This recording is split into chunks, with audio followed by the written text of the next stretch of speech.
You may have just seen the video that I posted about not wearing makeup or jewelry, and now I'm wearing makeup and jewelry, and why I am doing that, why I am stepping back into that after years of not doing it, and my conversations with God as I'm going about this.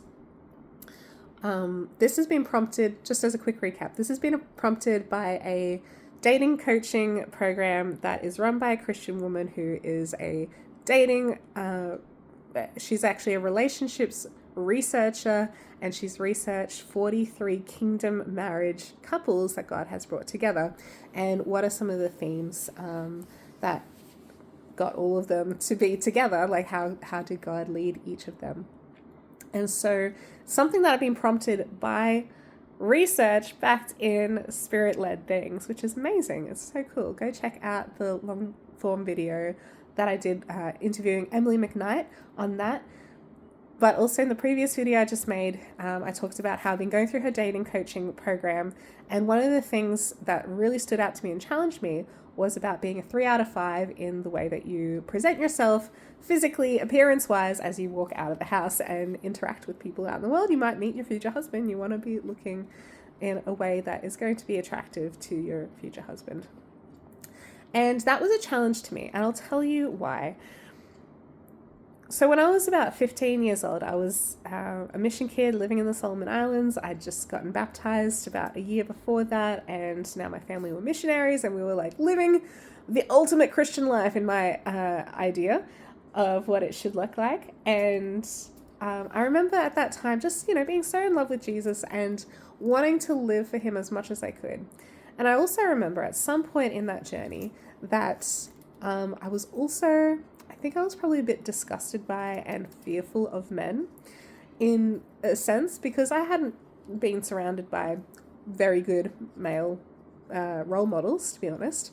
And my experience with men were they're lustful and dangerous, essentially. And so because of that messaging and that understanding of what men are, I decided as about a 15-year-old that when I get married one day, I want my future husband to not want me for my outward appearance, but for who I am inside, for my character and my personality, which all sounds really good and really spiritual, but ultimately it came out of a place of fear and disgust and, self-protection, honestly, instead of allowing God to protect me. And so I didn't realize that was a decision that I'd made until just recently, when I was having a similar conversation with one of my friends here at uni. After I've started putting on makeup and jewelry, she was asking me about it, and I was sharing with her about the dating coaching program that I've been going through and the conviction, and about some of the challenges and trying makeup for the first time in a while, trying jewelry, trying earrings for the first time in 7 years, and also just being prayerful about it and allowing God to lead me. Because she was asking, are you doing it because you're feeling insecure that you don't look pretty enough to attract a man without jewelry and makeup?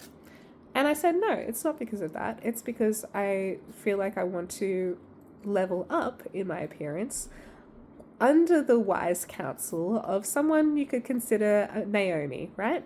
In the story of Ruth and Boaz, Naomi was Ruth's mother-in-law from her deceased first husband, and Naomi knew what would be of value in this moment, and she told Ruth to dress nicely, to basically dress herself up as if it was her wedding night, and put on perfume, put on henna, and do her hair and her nails and everything, and go to Boaz. And that the physical attraction is something that opens the door, and the character and the personality is what keeps the door open, okay? And so I was sharing this with my girlfriend, and she was saying, yeah, but maybe I don't really want to wear makeup and jewelry because I don't want that, because I'm, I don't want a man to want me because of my outward appearance. And I was like, oh, I totally get that. I have believed that for half my life as well. And so it's just been on my mind a bit recently. How many other women do I know, and how many women out there at all have this same kind of belief? And as I can think, I can think of at least one other girlfriend, if not many other females in my life who dress like a tomboy, or who, basically don't want to show up in femininity. And they also have this deep-seated fear and disgust of men.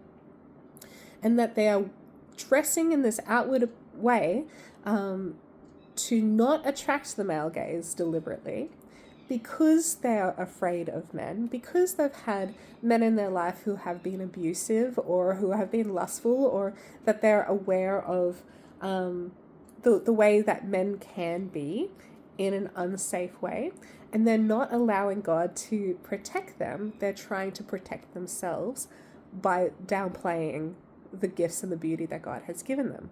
And so this has been fascinating to me in these last couple of days as I've been thinking about it. And I just wanted to share this with you because maybe you've been like me and like some of my friends who have deliberately stated, hey, I don't want a man to want me for my outward appearance, and therefore I'm going to act and dress in a way that is dressing down, that is not showing up in my most beautiful self. And you know what just jumps to mind right now?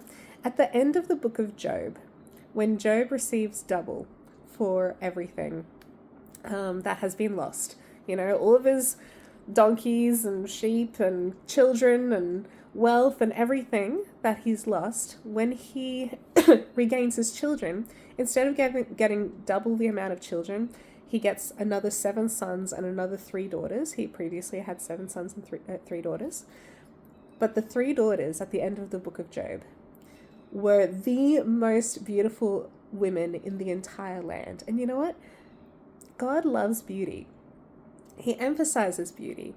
Esther had a year's worth of beauty treatments with 6 months of oils and perfumes and another 6 months of something else I can't remember off the top of my head. In the book of Ruth and Boaz, in the book of Ruth, the story of Boaz as well, in the book of Ruth, we have that moment with Ruth and Naomi where Naomi instructs Ruth how to dress and to appear. I believe, off the top of my head, in the story of Isaac and Rebekah, when the servant of Abraham meets Rebekah, I believe, off the top of my head, it says that she was beautiful, she was a virgin, that no man had known her, and it also describes her character in her strength as she goes down the well, over and over and over, walking down this giant circular well, carrying up pots of jars of water to water 10 camels, and each camel can drink, I think, 20 liters, so 200 liters worth of water that she carried up on top of her head. So it describes her beauty and it describes her character. In the story of Ruth, it describes her beauty and describes both Ruth and Boaz of being people with high character and high integrity. In the book of Esther, there is beauty treatments and there is character and courage, right? In Acts, we see Lydia, and Lydia is a merchant. She dyes purple. She is a fashion merchant in the ancient world in in Philippi.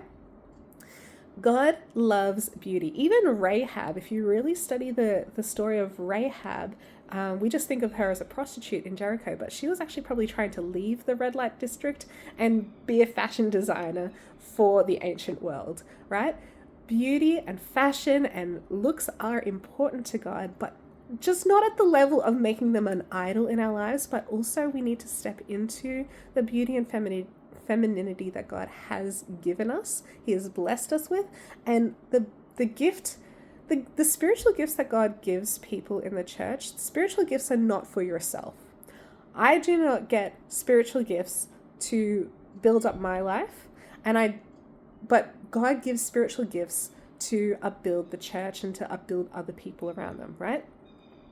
Your gift of beauty, it may not necessarily be a spiritual gift, but maybe it is. It might be something that helps enhance your influence because people are naturally drawn to more beautiful people, and more beautiful people statistically are more successful if you make an effort. Like women who wear makeup statistically get better business deals in their life.